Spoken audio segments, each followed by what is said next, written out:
Welcome everyone to the Week in Review, episode 209. This is where we go over Raw and SmackDown in a WWE action figure setup style. My name is Bretto. I have a massive WWE action figure collection, and I'm a massive fan of WWE. If you guys are brand new, subscribe to the channel, like the video. This is episode 209 of the Week in Review. Let's jump in, baby. We opened up the show with the Bloodline. They get interrupted by the Judgment Day, but it wasn't an interruption. This was planned. Paul Heyman made a deal with the Judgment Day at the beginning of the show. He said, y'all take care of Sammy, Kevin, and Riddle, and the Bloodline and the Usos and Solo will take care of Rey Mysterio and the LWO. Paul Heyman set out that deal. There was a little tension between Solo Sikoa and Rhea Ripley, which I thought was awesome. Rhea Ripley is a badass, so I'm very interested to see if they're ever going to step in the squared circle together. I would not be surprised. But yeah, they made that deal in the beginning of the show. Then we jumped into our opening contest, which was Rey Mysterio going one-on-one with Solo Sikoa, and I hate to say this for Ray, but yeah, that's an easy dub for Solo, dude. Rey is just, he doesn't hold up to the standards of Solo, man. Solo's been an absolute rampage lately. The LWO did try to come out and even up the odds because the Usos tried getting involved multiple times. You guys know how the Bloodline work. So the LWO come out, and they actually take out the Usos, but then Rey still can't get the job done in the ring. I'm like, what? Dude, they literally just took out the Usos, going for the 619, misses, Samoan Spike, it's all over from there. I'm like, come on, Ray, you had that. But yeah, they don't want to give another L to Solo Sikoa. I understand. The Bloodline reigned supreme after they took out all of LWO and left him in a twisted heap in the center of the ring. Not a bad way to open up the show. I really thought this Monday Night Raw was amazing, so you guys will hear me talk very, very good about this Raw. The Raw Women's Champion Bianca Belair went one-on-one with Dakota Kai with Bayley and Io Sky on ringside, and the funny thing is, Io Sky does have a future Raw Women's Championship match up against Bianca Belair, so to have her on ringside, Bianca was able to send a statement to Io Sky by hitting the KOD on Dakota Kai to pick up the victory. Bianca took an easy dub, no doubt about that. It was a solid match. They worked really, really well together. I enjoyed this action. Not bad at all. And I'm looking way more forward to Io Sky versus Bianca. That's going to be an amazing match. And I think they should put that on a premium live event. Not going to lie. I think that could be a Backlash match. Bianca and Io Sky, I could definitely get with that at Backlash. Cody Rhodes made his absolutely amazing entrance. I love his entrance, by the way. When the smoke's coming through the square and then the pyro goes off and then there he is. Dude, Cody is awesome, dude. So he comes out and he wants nobody else but Brock Lesnar. He wants Brock Lesnar. He wants the Beast. He's like, get out here right now. Adam Pearce comes out, makes his presence felt by letting Cody know that he's not cleared. He's not going to get Brock. This isn't going to happen, but Adam Pearce did give Cody Rhodes his match at Backlash. He's like, dude, don't do this right now, because Brock made his presence felt. He came out by the entrance stage, and Adam Pearce is like, I'll give you the match. I'll give you the match. But Cody still wasn't having it. He started taking out security with a steel chair. He jumped at Brock Lesnar, and then the security caught him. I was like, no, he was literally about to get at the Beast, too. And look, Brock Lesnar was wearing like a trench coat, dude. He looked like the freaking Undertaker. He looked like Sting out there. And I was like, what the crap's going on? Brock Lesnar's trying to pull off like a Sting gimmick. But anyways, Lesnar was just standing there. I was expecting Lesnar to maybe jump on the pile of security guards, but he didn't. He stood back like a coward. And that's what Cody called him after Cody really tried to get after Brock Lesnar.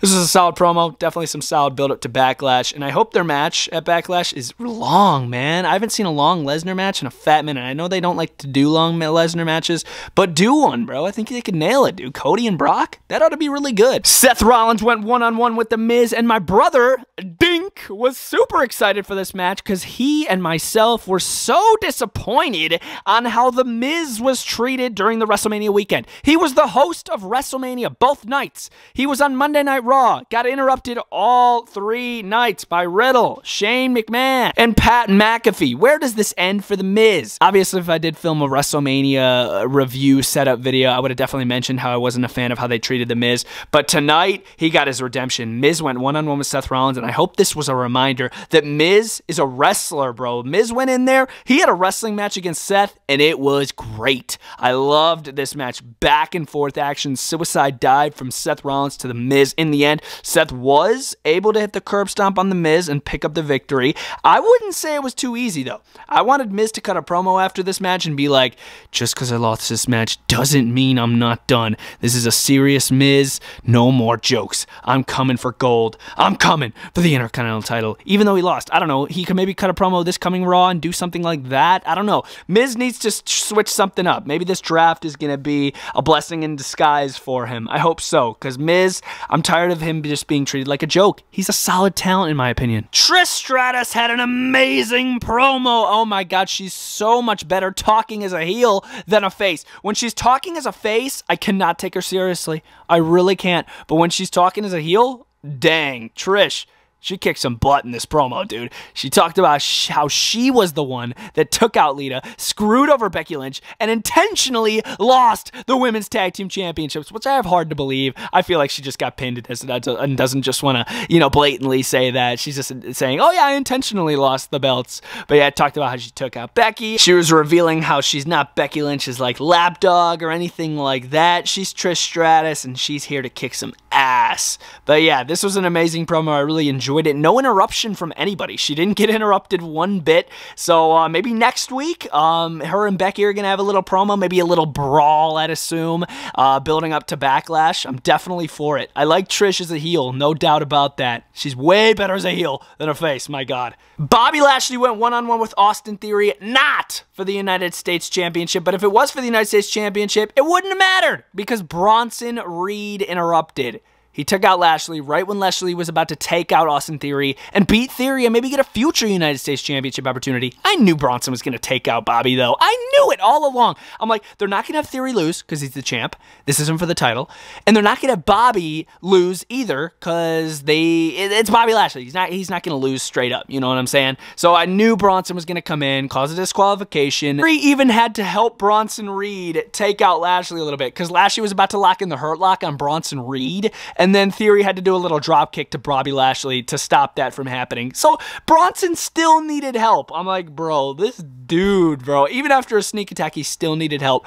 But yeah, he was able to hit the tsunami splash on Bobby Lashley and take him out. So the match was thrown out the window. Disqualification. It was Candice LeRae and Michin Mia Yim going up against Sonya Deville and Chelsea Green. This was technically a #1 contenders match for the Women's Tag Team Championships, but they didn't mention that. But it was a boring match. Chelsea and Sonya were able to pick up the victory, and then after the match, Sonya Deville sort of threw some water in the face of Liv Morgan, and Liv was pissed, and she started running at Chelsea and Sonya, but didn't get there, and then they're definitely going to be having a Women's Tag Team Championship match. No doubt about it. They confirmed it, and Liv and Raquel are going to take an easy dub. So yeah, I don't really care. I'm not going to lie. I like Liv and Raquel as Women's Tag Team Champions. It's just their opponents right here, Chelsea and Sonya. I could care less. It was an intense main event. Riddle, Sami Zayn, Kevin Owens going up against the Judgment Day, who are looking to hold up their end of the bargain with the Bloodline. Damian Priest, Dominic, and Finn Balor in 6-man tag team action. This match was awesome. My favorite moment was Rhea Ripley clotheslining Kevin Owens literally to hell. I was like, what the heck? She clotheslined the living snot out of him, flipped him inside out, landed on the floor. He didn't land on the steps. I just couldn't pose it over here like how they did it on television, but it was insane. If you guys didn't see it, you got to see it. I was like, oh my god, it caught me off guard. But yeah, this match was solid. In the end, we did see Riddle do a little floating bro off the top rope to Finn Balor to pick up the victory. It looked like they were going to give Sami Zayn another pin, but they didn't get to give it to Kevin. They didn't give it to Sami. They gave it to Riddle because Riddle was able to hit the floating bro after the Hallelujah kick to Finn Balor. After the match, they do get interrupted by the Bloodline, who come running out. Solo, Jay, and Jimmy, they run out. They try to get the best of Sami, Riddle, and Kevin Owens, but it didn't really work out because here comes the LWO to back up Sami, Kevin, and Riddle, and then they ended the show with the faces in the ring. Not bad at all. I really enjoyed this Monday Night Raw. I thought it was a solid-ass show. You guys can let me know what you thought down in the comments down below. But me this week, I'm going to give it a 3.5 out of 5. I thought this was a great show. It had its weak points, but overall, I thought this show was a great show of wrestling, action, storytelling, and I'm excited for Backlash after this show. And jumping into the Friday night show, SmackDown! They announced some weird matches for Backlash. I know I normally go in order with the week in review, but this was just so odd to me. They announced Seth Rollins will be going one-on-one with the Nigerian giant Omos at Backlash. I'm like, what?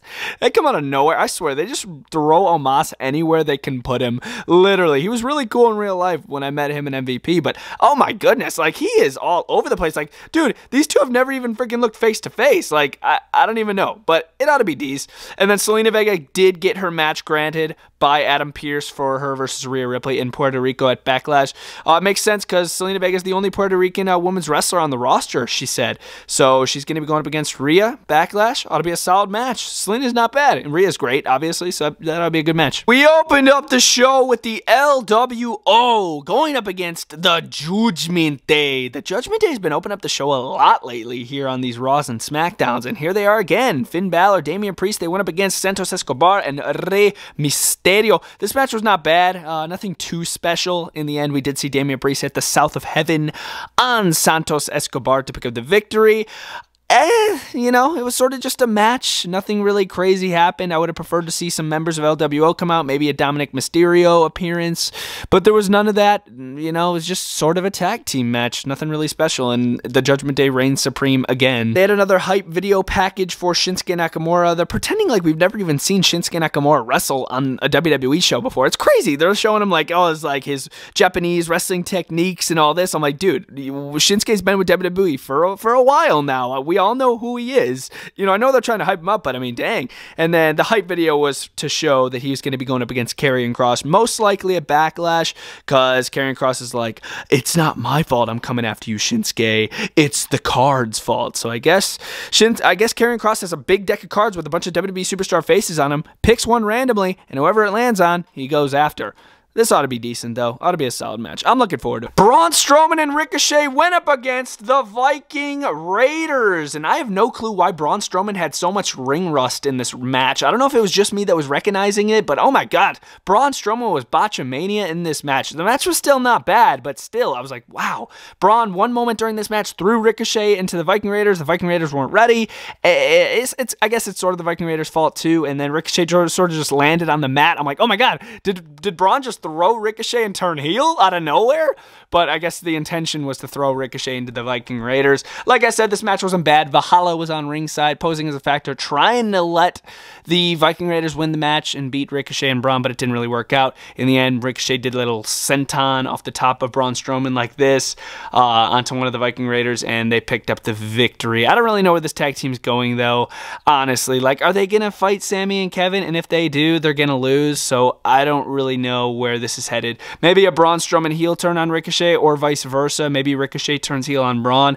I really don't know. Liv Morgan and Raquel Rodriguez were looking for a little payback against Chelsea Green and Sonya Deville in their women's tag team title match, of course, because Chelsea Green and Sonya Deville had been disrespecting Liv Morgan, particularly sending water in her face and just different things like that. So Chelsea Green and Sonya came out with a Gatorade, one of those squirt Gatorade bottles, and they sprayed it into Liv Morgan's face before the match, pissed off Liv Morgan, and then the match got underway, and then Liv Morgan got a little redemption on Chelsea Green. She poured the entire Gatorade bottle on Chelsea Green's head right before she took out Chelsea Green to pick up the victory and retain the tag team championships. This was an easy dub for Liv and Raquel. As far as the match goes, it was kind of mid. Right after that, we had an Intercontinental Championship match on SmackDown between Xavier Woods and Gunther, and this match wasn't bad. It had some decent action, no doubt about it. It was just too obvious for me. It was no doubt in my mind. I would have bet my entire YouTube channel that Gunther would win this match and retain his Intercontinental Championship, and he did. Funny thing was, Gunther actually sent Giovanni Vinci and Ludwig Kaiser to the back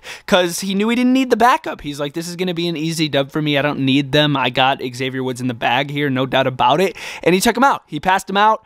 Xavier Woods didn't tap out. He passed out. So, yeah. So that definitely is on the advantage of Xavier Woods. He could be like, I never tapped out type deal like that if they want to extend this further. Hopefully they don't, though. Just bring back Big E and Kofi Kingston. Do the heel. I want heel New Day back. For real, bro. But as far as Gunther goes, he is still unstoppable. Who will stop Gunther? Moving over here is our main event of the show. Is a no disqualification match that they were hyping up all night between Matt Riddle and Solo Sikoa. The match was solid. Steel chairs were used. Announce table was dumped on Solo Sikoa this time because Riddle got it dumped on him last time. So little callbacks and little storyline that they've had, which was pretty cool. But in the end, Solo Sikoa hit a random Samoan spike out of nowhere. It was like literally out of nowhere. And I'm like, oh my god, it's over. What?